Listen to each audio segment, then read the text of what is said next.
Good. Yes. Oh, here, let me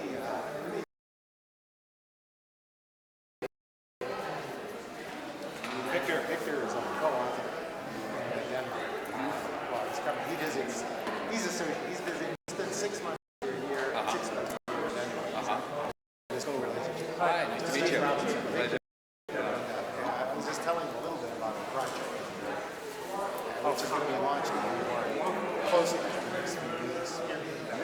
But he's been looking at like polygenic scores. I know you have some serious reservations about the use of that methodology. It would be, see, this would be the, no, but see, this is what's being done in social science. Is that right?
and a controversial topic in social science, which is nature versus nurture.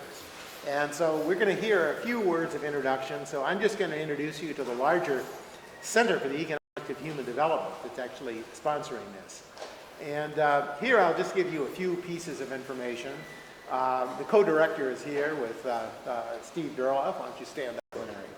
But it's interdisciplinary in a rigorous way. So the notion is not to just kind of have people meet and chat and then go back home, but actually to try to way. And in fact, there's specific projects genetic way, and we're interested in, and we're collaborating now with you, Gene, here, and then with the human capital and some of the projects. I won't go through all this, but these are the networks that are being brought together.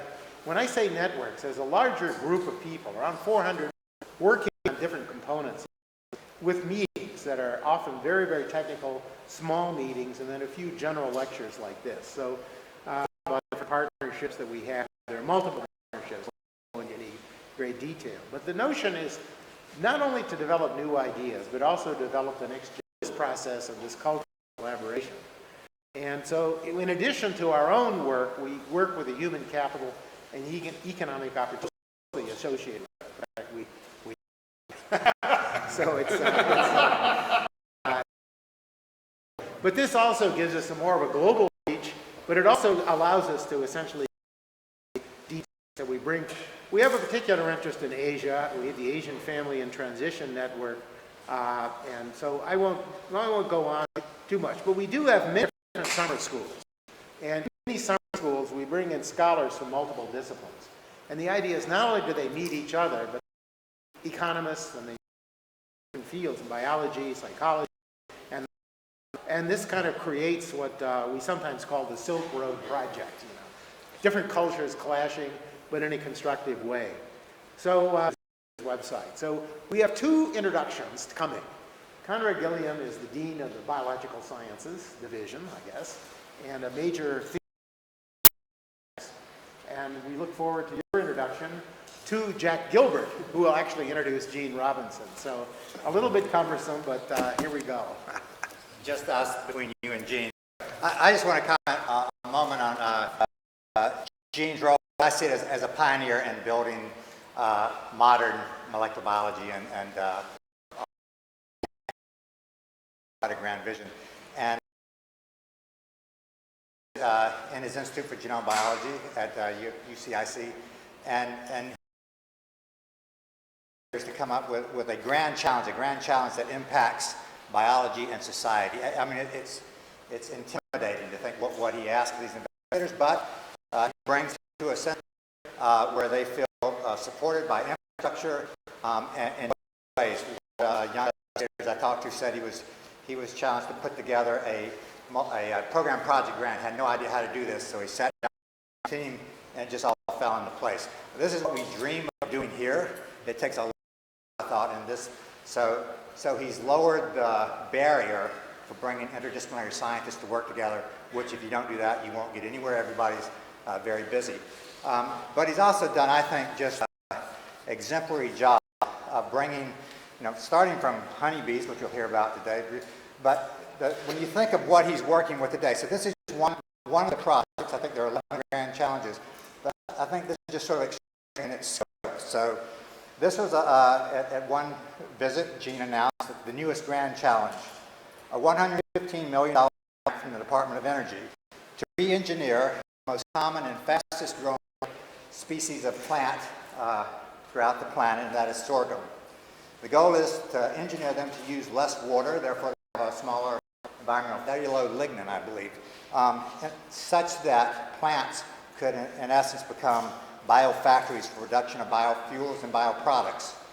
Okay, so now they're bringing in agroengineering, and there were lots, looking throughout the planet where but then when it gets down to, it was called an automated means to survey, and this is probably yeast to begin with, but survey how you would natural substrate, get them back in, and then automate this whole thing. The approach to re-engineering these plants. They have fields that are under the ground where you don't see it. There are pipes. The pipes release the microbiomes are at work releasing oxygen. This is all, everything's measured in the atmosphere, everything. There are robots going down between the rows of corn. It's just amazing demonstration of team science. That's what I thought was most remarkable. And one, you pull this together, you make it work. Investigators have several years, maybe 3 years, to come up with a major, not an R1, R1s are welcome, but a major funding, and can stay as long as they need, with the understanding that they go back to their departments when it's done, okay? And it's been a major success. And there's some added attractions to this. So in addition to lowering the hurdle, Gene sort of builds a wonder of science in everything he does, and you see it in many ways. One way you saw it was have a really nice, some best microscopy, high resolution microscopy. The players have changed, the approaches have changed, primarily due to whole genome DNA sequence and internet. It's massive amounts of data. When we get a clue now, it tracks back to a single base pair. That just changed a lot of things. It changes the scale, it changes, we need computer scientists, information scientists, with so much DNA who recognize the epigenomic changes. The chemists are now major players, both in synthetic chemists, so that we can synthesize small molecules to require bodies. This hooks us into medicinal chemistry. This hooks us up with the Polsky Innovation Center, because now we connect the companies. We're working out sustaining this operation, because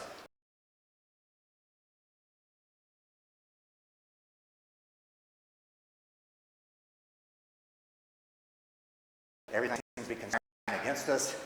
State won't pay their bills. I mean, the insurance rates, everything, it makes it difficult. It would be great if our out to the Polsky Center, to startup companies, and if they could be an ecosystem out there, catch them, and then if we get feedback and just sustain this loop. And so this is what Gene is building. I sort of think he could build it out of here. We're always trying to get in here, and I think this team science, or hybrid team science approach, is absolutely essential. So we can thank Gene for maybe one of 3 examples we all look to as we think of how to do this. I'll now turn over to Jack Gilbert. I'm not what I'm domain expert in. That's an interesting term. But it's my great pleasure. I first met Gene when I was trying to build at University of Chicago. I went down to actually see how you should an institute, and he's done an incredible job at building that. So I will mirror everything that you've said, and I think that's absolutely brilliant. One thing, so this Carl Moser technology is a phenomenally functional program, a phenomenally functional thing that works, and it's wonderful. Bear in mind, this guy's a bee guy, right? Apis mellifera being your organism of choice. He's a of how the system. And I've got colleagues of mine that have worked with him for years that say, you know, I just feel like I'm just part of a big experiment. He's just manipulating the physiology of the environment to see how to make it effective. But it is true. If you look at, I've got this quote here that, you know, your research focuses on the division of labor, aggression, and a system of symbolic communication. Perfect faculty. You know, essentially, yeah, you can figure out that, you could solve all the genes, chaos, work, blah, blah, blah, blah. He just won the 2018 Wolf Prize, which I think is great for agriculture, for his work in the genomic revolution of organism and population biology of the honeybee. I love honeybees. And they're dying at the moment. We need more honeybees. And it's because of microbes, so microbiome. The best that I start with for you, you had a science paper, just a perspective on today. And the opening quote was a Spanish proverb about the horns of the dilemma are always on the same bull. From that, if you can figure out the dichotomy, why you have a problem and a solution, figure out what the root of that system is, and you will. How much ado?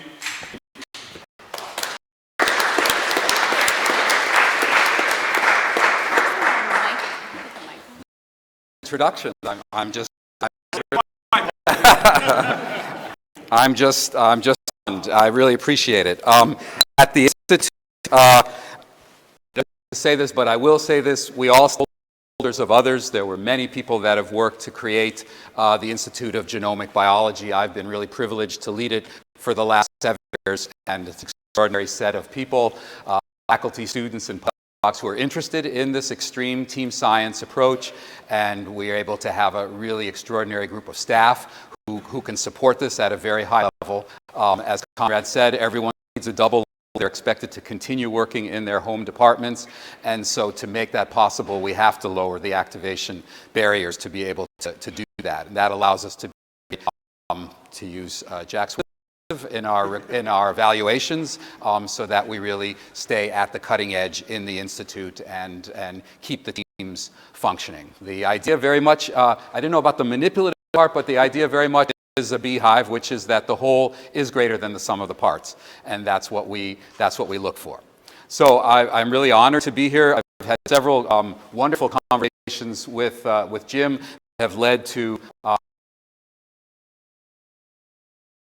interested in joining with some of the amazing work that's going on at the center here and try to put in additional biological perspectives. It's also great to see so many people that I know, and speaking of the IGB in a past connection, an IGB fellow started her career as an IGB fellow. Professor Sarah is here on your faculty, and I'm delighted to give her a shout out. And also to kind of put in context, a lot of the biological work that I'll be talking about does draw upon my beloved species of choice, the honeybee, but there are other species that are really contributing to this exciting moment that we're in right now, which is to realize the impact of discoveries that have been made over the past 15 years on the dynamic genome, as I'll call it, the idea that the environment affects genome activity. And we need to now, I think we're at the stage now, especially with human biology, the implications of that for human behavior. So Sarah works on the songbird, and that's a prominent species in sociogenomics. And I won't be talking about any songbird work in particular, but just keep in mind there are a number of species that have been used to build the synthesis that I'll be talking about. So I want to talk about sociogenomics and the dynamic genome and give some thoughts on perspectives on how this relates to nurture. First two slides, I will telegraph the punchline of the seminar and what the really important points are, and then back up and talk about some of the science that leads to that. But pay attention to the first couple of slides. That's really the main messages. So sociogenomics is a term that I coined about 15 years ago, and the two foundational pieces can be seen here. First of all, social behavior is by genes and shaped by evolution. In other words, E.O. Wilson in 1971, that book, Sociobiology, basically made the argument that social behavior has a biology. If something has a biology, that means two things. It has mechanisms that regulate it and give rise to it, and it has an evolutionary history. So that's one foundational piece, especially the evolution piece. Because second foundational piece, which came of Evo Devo and Sean Carroll as a principal investigator and explainer in that area, does it between vertebrates and invertebrates. So those are two foundational pieces. Genomics as a young science is what has made this all possible. Genomics to this foundation that perhaps could be on this slide, but is really more generic, and that is that genomics has taught us that is, all organisms share an unbelievable amount of genetic material and are playing with the same genes. Not all, they're species-specific genes in all lineages that have been studied to date, but there's a surprisingly large foundation of common material. That wasn't known before genomics. Those are the foundational pieces of sociogenomics, and I want to now talk about three principles of sociogenomics that come out of the animal studies. I mentioned that this is an exciting moment, and that I mean that some of this work has been going on for about 15 years, and the body of work is getting stronger and stronger in the animal world. And now, as we get to the point where we're really thinking about large-scale human genome sequencing projects, that is, countries are already, if they haven't already started, they're thinking about sequencing the genomes of all individuals in their countries. Medical systems are doing that. So we're at a moment in the human behavior where the roles of genes and the environment are going to, new roles have new implications have an obligation to look at the body of work that's coming out of animal models and what can we learn from it? How do we frame the study of human behavior?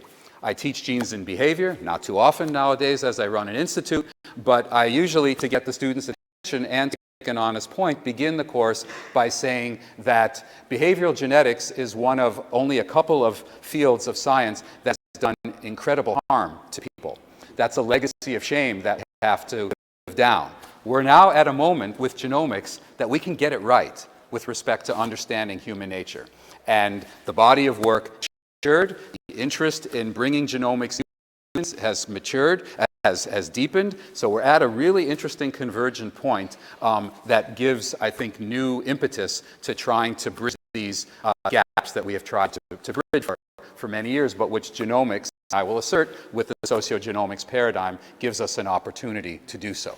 So I'm going to talk about work that supports these three principles. Number one, brain gene activity closely linked with behavior across timescales from physiological to evolutionary timescales. Those of you who are biologists in the audience know that we usually talk about brain gene expression rather than brain gene activity, but I try to pitch this at a broad scale. Secondly, environmentally induced changes in gene activity cause changes in behavior, so there is a causal link from that direction. And then thirdly, something that echoes what you just saw, the relationship between genes and behavior is highly conserved from animals to humans. And so these three principles then give rise to a simple statement that because of the dynamic genome, because of this environmental regulation and input, DNA not destiny, and this then has a number of implications for understanding human behavior, including the notion that if there's variability of human traits, the policy implications for the kinds of discussions that Professor Heckman and I have started having, and which we're both so excited about and love to get your. So just a bit before I go into the scientific background, I said this in a different way, and now I'm saying it here. We're really poised for a new understanding. Studies coming out in the human realm that are already starting to build on this dynamic genome possibility. Brent Roberts, a psychologist who has already been collaborating with Jim, has taken the sociogenomic to develop a new model for personality traits, which deals with the malleability of personality, despite the fact that it has high heritability. So that's one of study. Another one pioneered by your colleague who sadly just died a few months ago, who's a wonderful colleague to me and a towering member of his profession, John Cassiope, studying social gene expression in human leukocytes. The idea being here that the loneliness feature studied so much has a genomic imprint on it, and I'll come back to that towards the end of the talk. Behavioral genetics is starting to reach into the court, and there are several cases related to genotypes with respect to a couple of genes, but in particular a gene that has a known genotype by environment interaction. That's the only one that's gotten real traction in the court. Some of you know this, of course, as the MAO gene behavioral manifestations. And then lastly, a paper that just came out, paper by a social scientist, behavioral epigenetics, the last nail in the coffin of genetic determinism. So if you just remember this, that's kind of what I'm trying to talk about. And so some models, I led an effort in the National Academies to have a section on, you can't quite read it, it's called Biological Embedding of Early Social Adversity from Fruit Flies to Kindergartners. Genomics allows us to say that now with robust biological information. It's not a reach any longer. It still is a reach, but it's starting to be, we can substantiate that kind of connection. And this is from some of Robert's work, a new model for personality, bringing the environment and DNA epigenetics into register with some traditional personality development concepts. Okay, so where are we right now? Well, I think we're at this interesting moment with respect to the public genetics. We have no problem thinking about Manning brothers and their dad. We see that, we kind of nod our head, and it just sort of feels right, and we move on. But when we get into traits related to educational attainment, intelligence, personality, social behavior, there's a lot of discomfort that people have.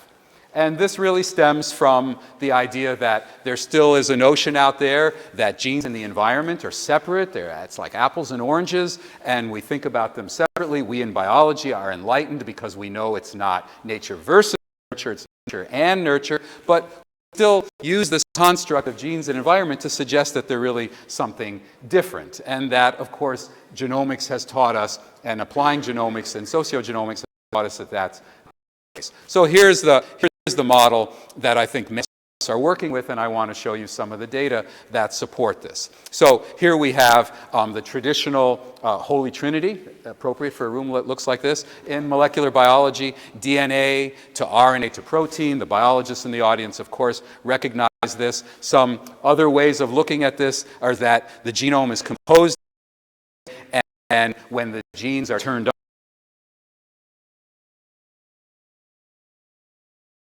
and all of that collectively is called the transcriptome, ome being a word that we just add for all, everything. And so all of the genes that are transcribed form the transcriptome. And then protein is the work part of the whole thing. So again, something that I explained in my class is that genes are boring when you understand what they do. They just encode proteins. That's what they do.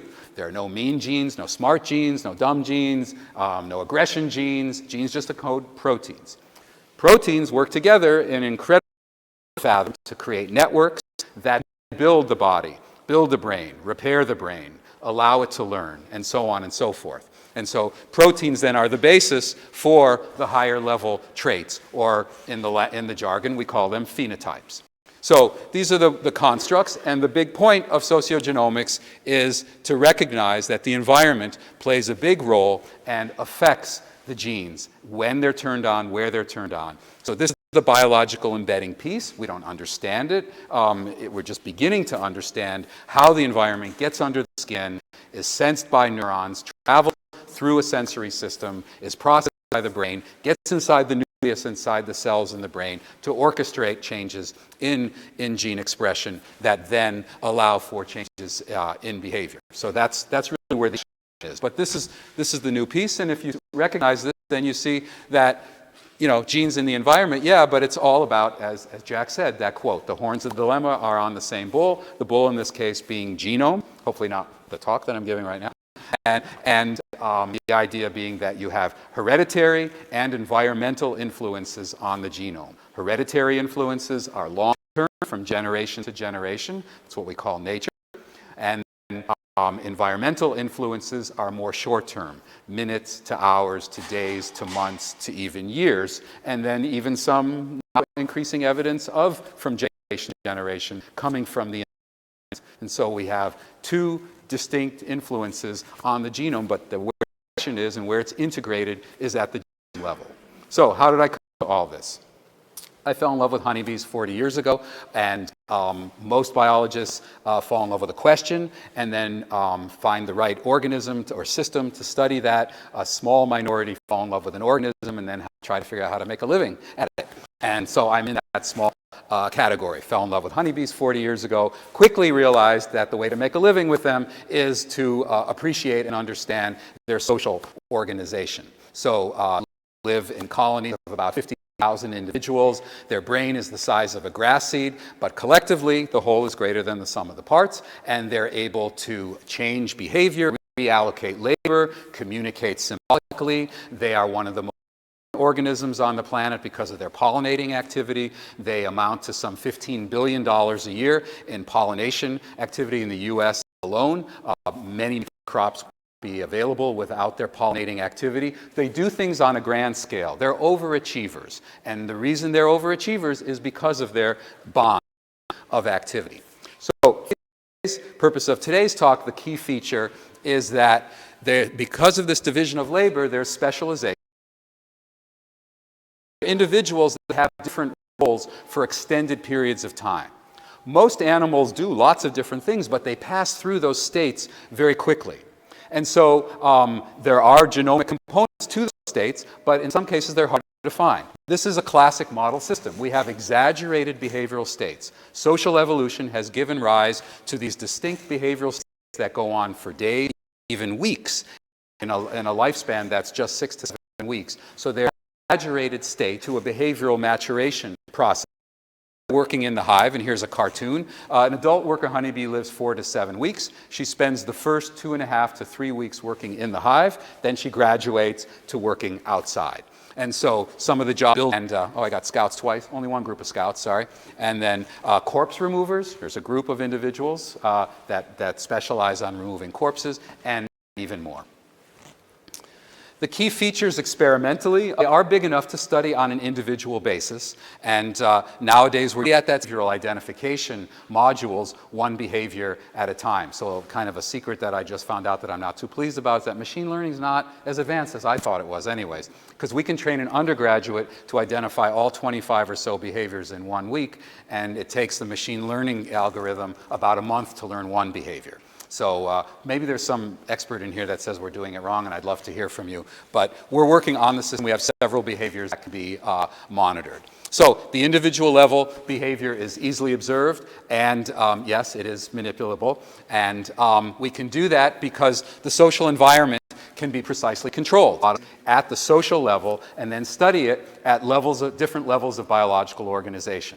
So we're interested in how the environment affects the society as a whole. We're interested in how the behavior of individuals give rise to a smoothly functioning individual. Then we can get inside the individual, study its brain, and understand how neurons and genes contribute to behavioral plasticity, social roles, and study that in that way. And so we can go from society to genes, from genes to society, different levels. They are accessible to biological organisms, are way more accessible level, but there is no social level. There's no society that you can study. And so the honeybee gives you that is nice because of its breadth all the way from society to genes. String. Without filling. We can take individuals from one society, put them into another society, characterize those two societies, and then do those kinds of experiments, classic common garden experiments, and so forth, in situ, in a social environment. Okay, so that's the general model system. For today's talk, I'll be talking about data results that come from two behavioral systems within the honeybee colony. One is Hive Defense, so I want to motivate that, and then motivate the second one, then we'll move on. So bees defend their colony. They defend their colony because an unintended consequence of their success is that they are vulnerable to predation. So bees are consummate vegetarians. They live exclusively on flowers. They collect nectar and pollen. That's what they eat. That's all they eat. 20,000 species of bees on the planet. They're all vegetarian except for one that was discovered to feed specialization. Nectar is a form of food that is highly dilute. So it is sparse in time, sparse in space, and it's hard to make a living. The way the bees have done this is they use social foraging. They focus their activities, they talk to each other, they communicate, they work really hard, they collect large numbers of samples of nectar, and then they bring it back to the hive, evaporate the moisture, and turn it into honey. Nectar is 45% sugar, honey is 85% sugar. I ask you, if you're a predator, or someone looking for a meal, like Winnie the Pooh, and you're contemplating what to eat, would you like to go from flower to flower and get little microliter samples of 45% sugar, or would you like to knock over a beehive and get 100 pounds at 85% sugar? So their success at turning a poor quality food source into a high quality food source makes them vulnerable, and so they have evolved protective measures. These protective measures involve hereditary influences, so places where there are more groups of bees that specialize in coordinating. Bees at the entrance act as guards. You can see their behavioral postures. Front legs are off the ground, their antennae are forward, and they act as the bouncers in the hive. They can recognize who lives there, who belongs there, who doesn't.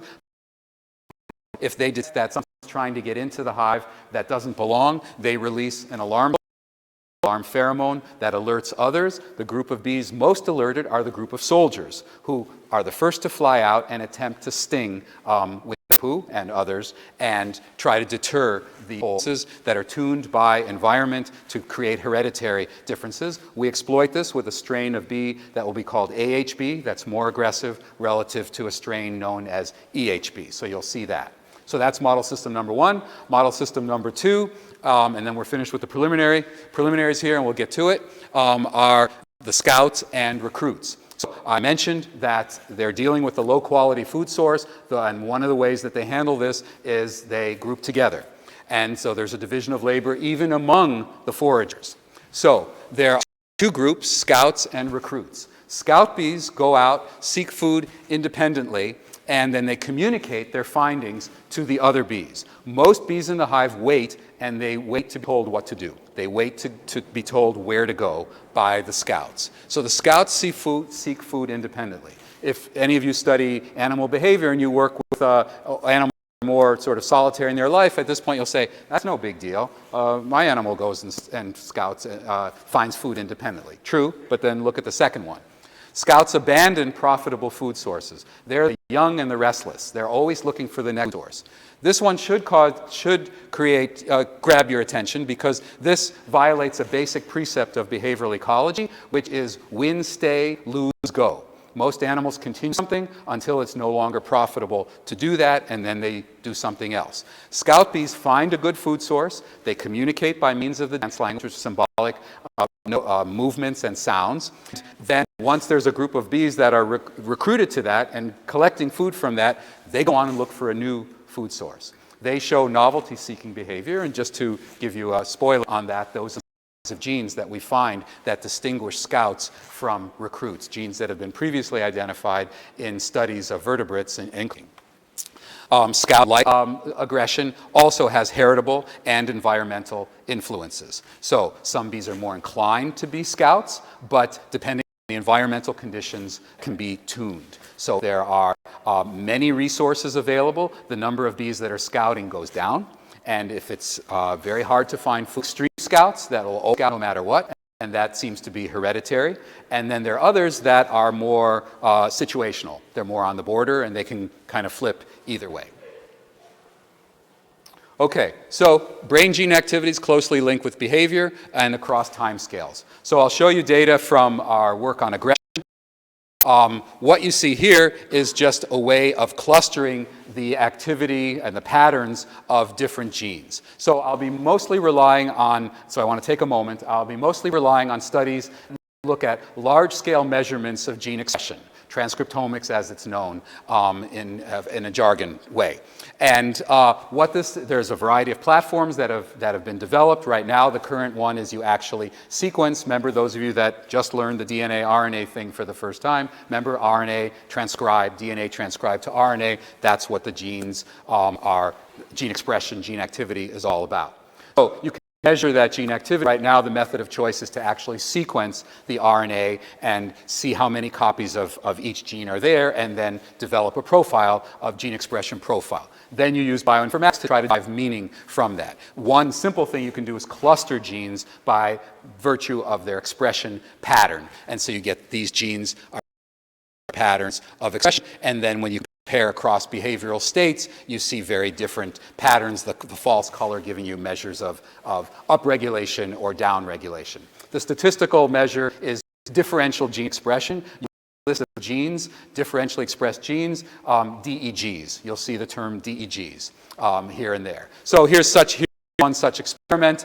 We're looking at comparing an aggressive strain of bees from a less aggressive strain of bee, and we're looking at 3 different behavioral groups, guards, soldiers, and foragers. There's a great deal of difference between the strains of bees in their defense, very little difference in their foraging.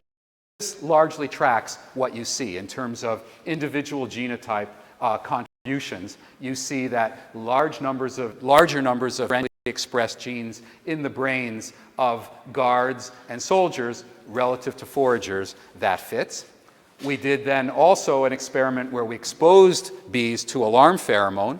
We see a large number of genes showing a response to this. And these are some of the foundational studies. I'm going to make some points in a second, but one thing you can do, you can see such big differences in state that you can then use supervised, unsupervised methods. This was a supervised method. Leave one out for those of you that do this sorts of thing, to make predictions and ask how many genes does it take to be able to predict behavioral states. So you can turn this into a predictive sort of thing when you have differences that are as extreme as the kinds of things that you see here. So behavioral states have an associated brain profile, and you can get these, and you can compare these states in a number of ways. And I'll show you some of the conclusions that you can get. First, one conclusion is the picture you should have is that these genes are kind of turning on and turning off constantly. So DNA might be a script, but there really is an improv going on. The environment is affecting the genes, and so this is meant to simulate or to evoke that for you. Alarm pheromone causes hundreds of differences in that slide. Another one is that I didn't touch on that slide, but I just want to make the point here. We did a cross-fostering experiment, as I alluded to, put AHBBs in EHB colonies and vice versa, allowed us to do a very nice simple two-way ANOVA on the influence of the individual genotype and its colony environment on that. And when you do that, 25% of the influence or on the variance of gene expression is due to the colony type. So strong effect of individual, but 25%. So this is nurture right here, 25% of the variance affecting this. And then the other point that I mentioned is that you see these changes in at this point we have to say, surprisingly or perplexingly, intriguingly, coherently across timescales. So when we look at the DEGs, differentially expressed genes, so we have a list that distinguishes the aggressive strain from the less aggressive strain. We have a list of genes that are responsive to alarm pheromone. When we compare those two lists, there's a highly significant overlap. So genes responding in real time to an alarm pheromone have been tuned over evolutionary time to the genes that these two different strains evolved in. This was work that was almost about 10 years old. I said this whole area is about 15 years old. Here's some more recent stuff that puts another layer on this that is really what's helping us understand the environmental influences, and that is epigenetics. Here's one particular kind of epigenetic marking, and that is the addition of methyl groups to DNA, methylation. This is just really technical stuff on what particular combination of nucleotides in the DNA is methylated. It's not important for today. What is important is big differences between the two strains of Bs, AHB and EHB. You see that there's a lot more methylation of genes in EHB than AHB. The function of methylation is still very much in flux. It has a number of functions. We don't know in particular which one is driving it. One function is a dampening of gene expression. That's primarily seen in vertebrates, where the methylation occurs in the part of the gene that regulates when the gene is going to be turned on, promote region. Other places of a gene that's methylated have to do with what version of the gene is going to be expressed. Some genes come in different flavors. They can be alternatively spliced, put together in different ways to create different forms of a protein ultimately. More simple point for that big differences between AHB and EHB, and then again another overlap story. If you the genes that are differentially expressed, this is all, by the way, between EHB and AHB, significant overlap. So epigenetics, in other words, figuring into this environment affecting the transcriptome in this particular way. That method is involved. Okay, point number, environmentally induced changes in gene activity cause changes in behavior. So we've established a connection. What's the functional significance of this connection? So I'll continue with aggression on this to make the point that these changes in gene expression actually provoke changes in future behavior. So let's step back for a moment. So these experiments can be done, this one makes a really good point here. 30-minute intervals, this is behavior, but reminds me to tell you this. We do these experiments, we expose an animal, set of bees, to a particular stimulus. We measure the changes in brain gene expression sometime after that. 30 minutes, 60 minutes, 120 minutes, we see these robust changes. The animal responded immediately to survival-based behavior rather than changes in gene expression can occur. So what are all these changes for? I wrote a short paper that basically argued neurons are for today, genes are for tomorrow. The idea is that there are two control systems in the brain, and neurons are they're tuned, they're ready to go, neural systems are ready to go, they respond to stimuli and deal with it. But in many cases, the exposed kind of stimulus, ecology of that animal will predict that there's going to be other kinds of exposures. So for example, threatening behavior for most species a threat, a particular challenge, usually means there's going to be another challenge. So the neurons respond immediately, but then through ways of biological embedding that we don't understand yet, the message gets through to the nucleus in the neurons that, oh, you know, there was one threat, there's probably going to be a threat tomorrow, and it tunes the system so that they become more vigilant. So here you see behavioral data. Alarm pheromone, you will see an increase in colony responsiveness measured by the number of bees flying out and trying to sting us. And yes, we get stung often. And you can see that this kind of levels off after 90 minutes of response. Here is the same thing in a laboratory behavioral assay, different number of colonies. And so here we have a bifurcation where we have the exposure to an intruder in a laboratory assay. Some bees respond aggressively. There's some that don't respond as aggressively. We can note that. And then we look at their response to a second intruder. Those that respond aggressively the first time are much more likely to respond aggressively the second time. Some of you that understand this kind of work will realize that we're confounding hereditary and environmental influences, and in fact are both. But when you look at these two together, you can see that there is an influence of your past performance